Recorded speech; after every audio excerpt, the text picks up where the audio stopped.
আমি এখন যে জায়গাটায় দাঁড়িয়ে আছি এটা একটা পুরনো ও আমলের একটা এই জায়গায় ব্রিজ, তো ওই ব্রিজের কাছে আর কি এখানে দাঁড়িয়ে আছে। আর ব্রিজটা যে একটা ভাসমান ব্রিজ, দেখতে মানে অনেক সুন্দর লাগে। আর এটা অনেক বছর আগের ব্রিজ এটা। আর বর্ষার সিজনে আর কি এখানে পানি থাকে, তো এখন পানি নাই, এখন তো বর্ষার সিজন না তাই। আর এই ব্রিজটা যদি এক কথা দেখে অস্থির একটা ব্রিজ, ভাসমান ব্রিজ এটা। আর এটা অবতীর্ণ হচ্ছে যে আপনাদের ময়মনসিংহ শহরে। তার যদি নিচ থেকে আপনাদেরকে ব্রিজটা আমি দেখে অস্থির একটা ব্রিজের লুকটা দেখতে পারবেন এখানে। আর যে সাইডে দেখতেছেন এটা পুরো একটা অ্যামাজন গহীন জঙ্গলের ভিতর মতো আর কি, চারদিকে প্রচণ্ড পরিমাণ গাছপালা বন জঙ্গলে ঘেরাও করা। আর এটা একটা পুরনো আমলের একটা বাড়ি, এখানে অনেক পুরনো ঐতিহ্য নিয়ে একটা বাড়ি আর কি এখানে এটা। আর এই যে যেটা দেখতেছেন এখন যেটা পড়তেছে এটা হলো যে ব্রিজ। আর এই ব্রিজের পাশে যে একটা গেটের মতো হচ্ছে এখানে মূলত ছোট্ট একটা পুষ্কুনি আছে। আর এইটা পুষ্কুনির ঘাটলা। আর অপর সাইডে যেটা দেখতেছেন ওটা হলো একটা ব্রিজ। আর এই যে এটা একটা ঘাটলার আর কি গেট, যেটা আর কি যা আমাদের গ্রামের বাসার গেট বলে ওটা। আর ওই যে পাশেই দেখতেছেন এটা ভাসমান একটা ব্রিজ, দেখবার মতো একটা ব্রিজ, অনেক পুরনো আমলের। এখানে এই ব্রিজটা প্রায় আপনার ইটগুলো দেখলে আপনারা আসলে বুঝতে পারবেন যে আসলে এটা কত আগের, এটা অনেক আগের। এই যে ইটগুলো শ্যাওলাপুরের অনেক বছর আগের এটা ব্রিজটা এখানে বানানো হয়েছে। তো এই জায়গাগুলো আর কি পরিত্যক্ত অবস্থায় পড়ে আছে এখানে আর কি। আর বর্ষা সিজন যখন তখন আর কি এটার ভিতরে পানি থাকে। আর এই যে সাইডে যে ওই পিলারগুলো করছে, এই পিলারগুলো আসলে অনেক লুকটা অনেক সুন্দর লাগে, দেখবার মতো একটা লুক মেন রোডের সাথে যে দেখুন। তো প্রায় এটা 100 থেকে 120 বছরের প্লাস হবে যে এই ব্রিজটা তৈরি করা হয়েছে।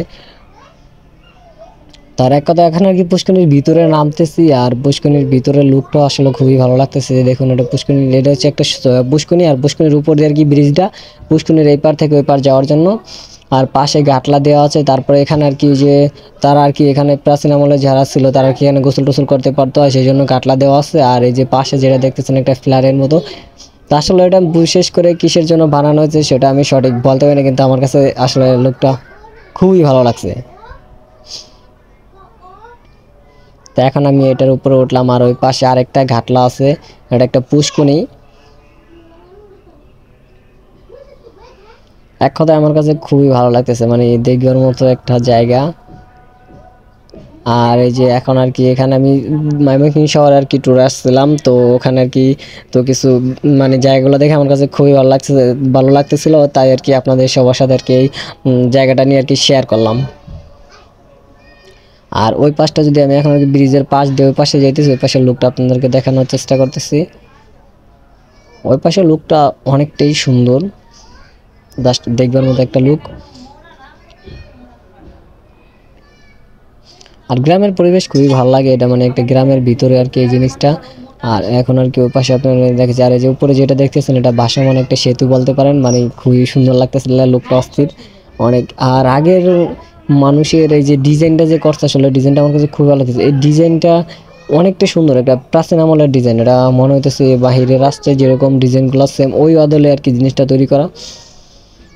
আর এটা কেন বানাইছে সেটা জানি না, কিন্তু এটার চারিদিকে আর কি যে মাটি আছে দেওয়ানে। আর এই যে জায়গাটা খুবই ভালো লাগতেছে, মানে দেখবার মতো একটা জায়গা।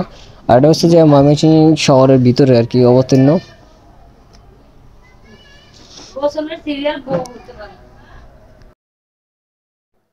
তো এক কথা লুকটা আসলে খুবই ভালো লাগতেছে, দেখুন সাইডে পুরো গ্রাম্য পরিবেশ, তো অনেকটাই ভালো লাগতেছিল দেখুন।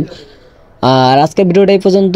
সবাই ভিডিওটা ভালো লাগলে অবশ্যই পেজ থেকে দেখলে পেজটি ফলো দিবেন, আর যারা ইউটিউব থেকে ভিডিওটি দেখছেন অবশ্যই ইউটিউব চ্যানেলটি সাবস্ক্রাইব করবেন। তো সবাই ভালো থাকবেন, সুস্থ থাকবেন, আবারও দেখা হবে কোনো এক ভিডিওতে।